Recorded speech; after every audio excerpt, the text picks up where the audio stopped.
Hello everyone. तो आज की क्लास में हम एक नए चैप्टर की शुरुआत करते हैं जिसका नाम है लॉज ऑफ मोशन, या बेहतर कहे न्यूटन्स लॉज ऑफ मोशन। ये लॉज ऑफ मोशन जैसा कि आप सभी को पता है सर आइजक न्यूटन ने दिया था, और ये 3 लॉज है। तो इन तीनों के बारे में हम धीरे धीरे एक एक करके डिस्कस करेंगे। सबसे पहले आज हम बात करेंगे कि इन तीनों लॉ के एक मेन फैक्टर के बारे में, कि एक मेन फैक्टर है वो क्या है, उसके बारे में आज हम डिटेल में बात करेंगे। तो चलिए आज की क्लास को शुरू करते हैं। My name is Aubro and this is your own channel, let's be the difference. तो जैसा कि मैंने आपको बताया, लॉज ऑफ मोशन को हम न्यूटन्स लॉज ऑफ मोशन भी कहते हैं। तो ये तीनों लॉ हमें सर आइजक न्यूटन ने दिया था, इसीलिए हम इसको न्यूटोनियन मैकेनिक्स भी कहते हैं, जो हमें मिला था 1642 से 1727 के बीच में। तो इस चैप्टर को पढ़ने से पहले हमने मोशन चैप्टर को पढ़ा था। मोशन चैप्टर में हमने देखा था, हमने बात की थी कि स्टेट ऑफ रेस्ट क्या होती है, स्टेट ऑफ मोशन क्या होती है, स्पीड क्या होती है, वेलोसिटी क्या होती है, चेंज इन वेलोसिटी क्या होती है, जो एक्सेलरेशन होती थी। तो इन सभी क्वांटिटीज के बारे में हमने स्टडी की थी। इन सभी में एक बात कॉमन थी कि ये सभी इफेक्ट्स थी, कि कुछ हुआ तो हमें ये रिजल्ट देखने को मिला, ये इफेक्ट देखने को मिला। लेकिन हुआ क्या था ऐसा, क्या आप बता सकते हो? देखिए, मैं जो कह रहा हूं उसको एक डायग्राम से समझते हैं। सपोज यहां पर ये एक बॉक्स रखी हुई है जिसका मास m है। इसकी इनिशियल स्पीड सपोज 0 है। इसके साथ कुछ ऐसा हुआ और ये कुछ टाइम के बाद यहां पहुंच गई, और इसकी जो वेलोसिटी है सपोज 10 मीटर पर सेकंड हो गई। स्टेट ऑफ रेस्ट से स्टेट ऑफ मोशन में आ गई।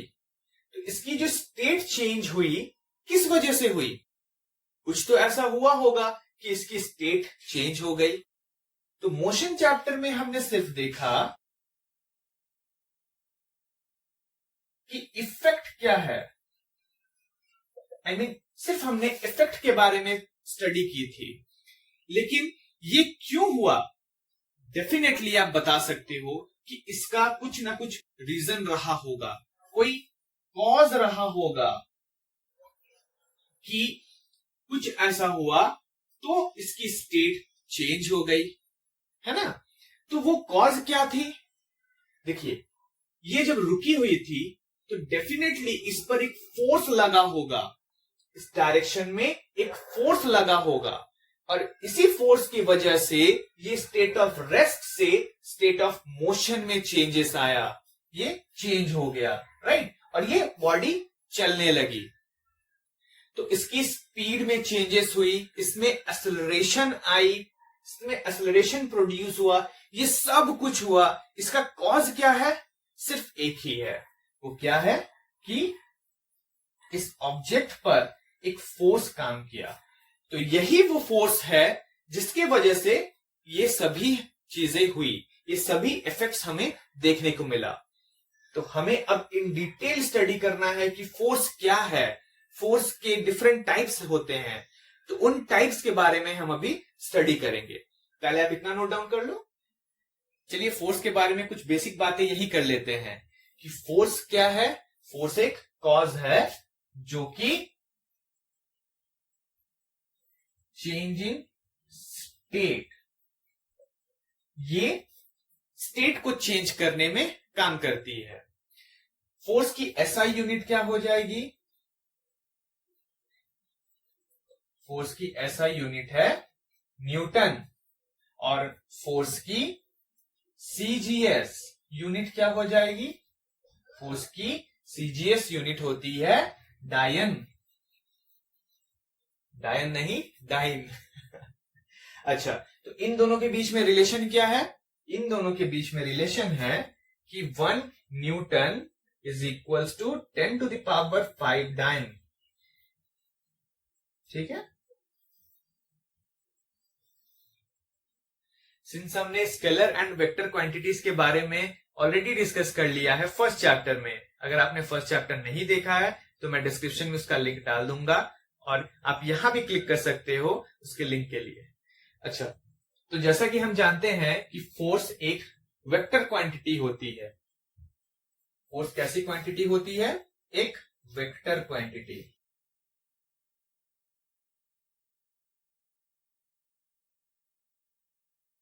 ऐसा क्यों? क्योंकि फोर्स के पास मैग्नीट्यूड भी होती है और डायरेक्शन भी होती है। क्योंकि हम यहां पर फोर्स लगा रहे हैं, फोर्स की मैग्नीट्यूड तो हमें पता होगी, साथ ही साथ हमें यह भी पता है कि हम किस डायरेक्शन में फोर्स लगा रहे हैं। इसीलिए ये क्या है? एक वेक्टर क्वांटिटी। इसके पास मैग्नीट्यूड एंड डायरेक्शन दोनों है। तो चलिए अब हम टाइप्स ऑफ फोर्सेस के बारे में बात कर लेते हैं। टाइप्स ऑफ फोर्स के बारे में अगर हम बात करें तो types of force countless types के होते हैं। आप जितना चाहो उतना कह सकते हो कि ये टाइप्स ऑफ फोर्स है, ये टाइप्स ऑफ फोर्स है, लेकिन हमें जो पढ़ना है वो दो तरह के हैं। First contact force, second non contact force. ये कॉन्टैक्ट फोर्स क्या होती है? नाम से ही हमें समझ में आ रही है कि जब भी कोई दो ऑब्जेक्ट फिजिकली कॉन्टैक्ट में होगी और उसके बाद उस वक्त जब वो फोर्स लगेगी उसे ही हम कॉन्टैक्ट फोर्स कहते हैं। तो there are 5 kinds of contact force.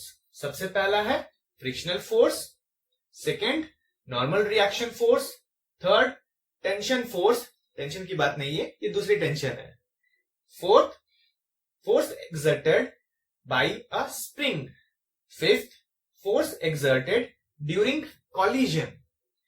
तो यहां जितने तरह के फोर्सेस हैं इनको हम एक एक करके डिस्कस करेंगे।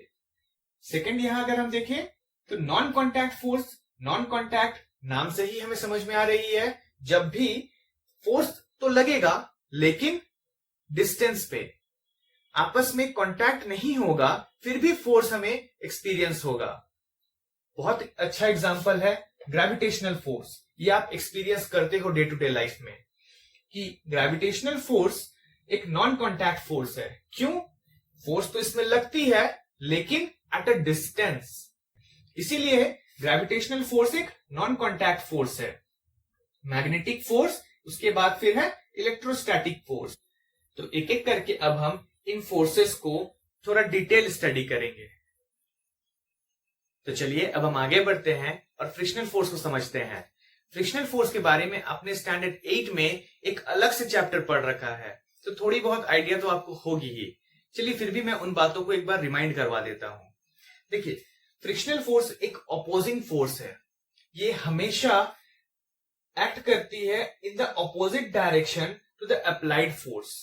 जब भी एक फोर्स अप्लाइड होती है किसी ऑब्जेक्ट पर, उसके अपोजिट डायरेक्शन में ये फ्रिक्शनल फोर्स काम करती है।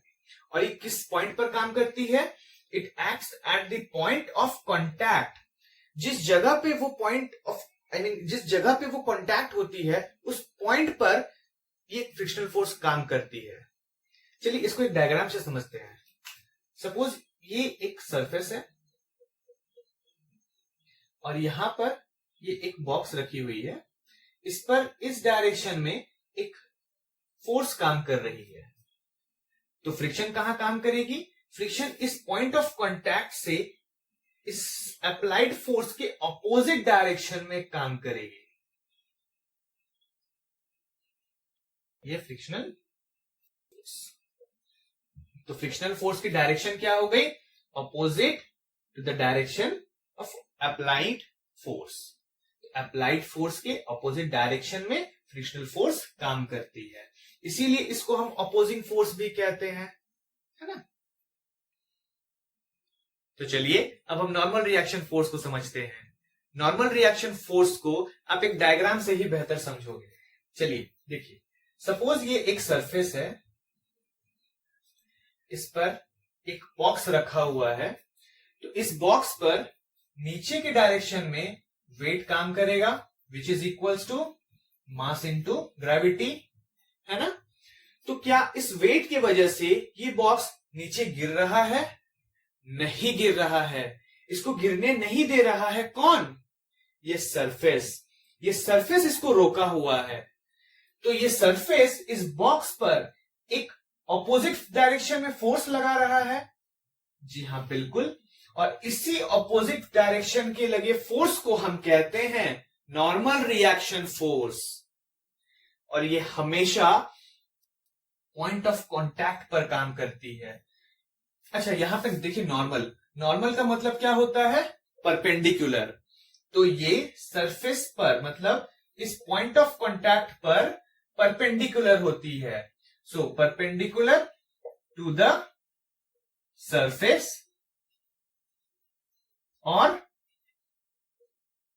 Perpendicular to the point of contact.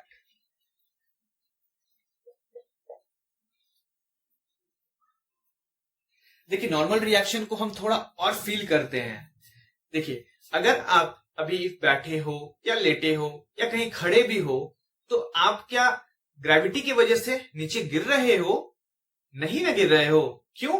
क्योंकि आप पर ये बेड या चेयर या फिर जिस पर भी आप बैठे हो, वो आपको नीचे गिरने नहीं दे रहा है। ग्रेविटी तो हमेशा आपको नीचे पुल कर रहा है, लेकिन आप नीचे तो नहीं जा रहे हो। आपको कौन रोक रहा है? वो सरफेस जिस पर आप बैठे हो। तो वो सरफेस आप पर, उस ऑब्जेक्ट पर एक ऑपोजिट डायरेक्शन में फोर्स लगाता है, तभी तो वो बैलेंस हो जाता है। इसी को तो हम बैलेंस फोर्स भी कहते हैं, है ना? तो ऑपोजिट डायरेक्शन में जो फोर्स लग रहा है, उसी को हम नॉर्मल रिएक्शन फोर्स कहते हैं। तो चलिए अब हम टेंशन फोर्स को समझते हैं। अच्छा, अभी जो हमने नॉर्मल रिएक्शन फोर्स की बात की थी, उसमें हमने देखा था कि जब भी कोई ऑब्जेक्ट एक सरफेस के ऊपर रखी हुई हो, तब नॉर्मल रिएक्शन फोर्स काम करती है। लेकिन ऐसा भी तो हो सकता है कि कोई ऑब्जेक्ट एक स्ट्रिंग के थ्रू से सस्पेंडेड हो, हैंग कर रही हो, तब भी तो वो नीचे नहीं गिरती है। गिरती है क्या? नहीं ना। तो फिर उसको नीचे गिरने से कोई ना कोई तो रोकता होगा। तो कौन रोकता है? जी हां, उसी को टेंशन फोर्स रोकती है। आइए देखिए, सपोज ये एक रिजिड सरफेस है और इस वायर के थ्रू से ये एक बॉल हैंग कर रही हो, और ये नीचे की तरफ इस पर एक वेट काम करेगा, which is equals to m/g, है ना? तो ये नीचे तो नहीं गिर रही है। इसको नीचे गिरने से कौन रोक रहा है? ये स्ट्रिंग रोक रहा है। तो ये इस बॉल पर एक ऊपर की डायरेक्शन में एक फोर्स काम कर रहा है, और इसी फोर्स को हम टेंशन फोर्स कहते हैं। तो चलिए अब हम आगे बढ़ते हैं और force exerted by a spring को स्टडी करते हैं। यहां हमने A, B, C 3 फिगर लिया है। फर्स्ट फिगर में हम देख सकते हैं कि ये स्प्रिंग अपने ओरिजिनल कंडीशन में रखी हुई है। इस पर किसी तरह का एक्सटर्नल फोर्स नहीं है, तो ये किसी तरह का एक्ट भी नहीं करेगी। सेकंड फिगर में हम देख सकते हैं कि इसी स्प्रिंग को हमने एक्सटर्नल फोर्स के साथ कंप्रेस करके रखा है। जब हम इसको रिलीज करेंगे, जब इस पर से वो एक्सटर्नल फोर्स को रिलीज कर देंगे, तब क्या होगी? ये इस डायरेक्शन में एक फोर्स लगाएगी, और ये कैसी फोर्स होगी? इस फोर्स को हम कहते हैं रीस्टोरिंग फोर्स। ठीक है? तो इसकी डायरेक्शन क्या होगी? जिस तरफ हमने डिस्प्लेस किया था, उसके ऑपोजिट डायरेक्शन में रिस्टोरिंग फोर्स एक्ट करती है। उसी तरीके से जब हम इसको स्ट्रेच करेंगे, तब क्या होगी? स्ट्रेच किया हमने इस डायरेक्शन में, राइट? तो डिस्प्लेसमेंट इसकी इस डायरेक्शन में हुई, लेकिन इस पर रिस्टोरिंग फोर्स किस तरफ काम करेगा? रिस्टोरिंग फोर्स इसके इस डायरेक्शन में काम करेगा, है ना? यही तो है force exerted by a spring. बस इतना ही समझना था। तो चलिए अब हम समझते हैं force exerted during collision. Collision का मतलब होता है टक्कर लगना। इसको आप खेल खेल में भी समझ सकते हो। दो तरफ से आप दो बॉल को ऐसे रोल करवा दो। जब बॉल रोल करती हुई आएगी, तो इस बॉल की डायरेक्शन क्या होगी? इस तरफ। और इस बॉल की डायरेक्शन होगी इस तरफ, राइट। तो ऐसे जब दोनों आई, जब वो टकराई, टकराने के बाद क्या होगा, बॉल वापस ऑपोजिट डायरेक्शंस में चली जाएगी। इसी को मैंने एक डायग्राम से समझाया है। यहां ये ए बॉल है, इसकी मोशन इस तरफ है, यहां ये बी बॉल है, इसकी मोशन इस तरफ है, दोनों रोल होती हुई आगे बढ़ रही है। ये बिफोर कॉलिजन, ये at the time of collision है, जिस वक्त कॉलिजन हो रहा है तब क्या हो रहा है, ये जब मोशन में थी तो ये बी बॉल ए बॉल पर एक फोर्स लगाएगी, तो इसे हम कहते हैं force on A due to B. क्या कहते हैं, force on A due to B. और यहां पर ये ए बॉल इस बी बॉल पर भी एक फोर्स लगाएगी, जिसे हम क्या कहते हैं, जिसे हम कहते हैं कि force on B due to A, force on B due to ए।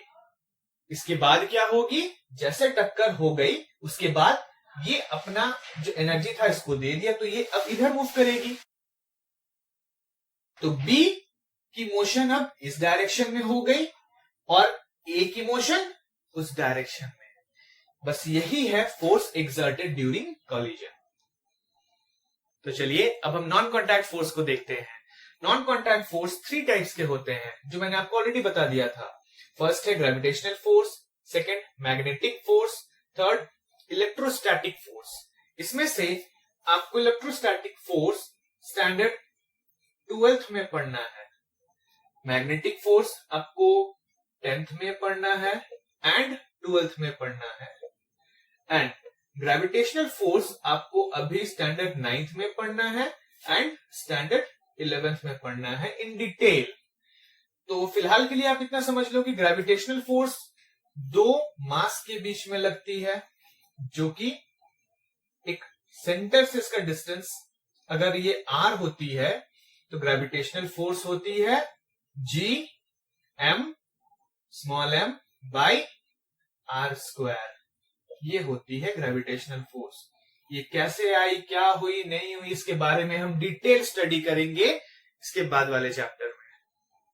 तो चलिए आज की क्लास को यहीं तक रखते हैं। आज की क्लास में हमने फोर्स को इन डिटेल समझा, उसके डिफरेंट टाइप्स को भी अच्छे से समझा। फिर भी अगर आपको किसी तरह का कोई भी डाउट रह गया हो तो आप मुझे कमेंट बॉक्स में बता सकते हो, और फिर आप हमें ईमेल भी कर सकते हो। ये रहा हमारा ईमेल एड्रेस। तो चलिए अच्छे से पढ़ाई करते रहिए। All the very best and let's be the difference.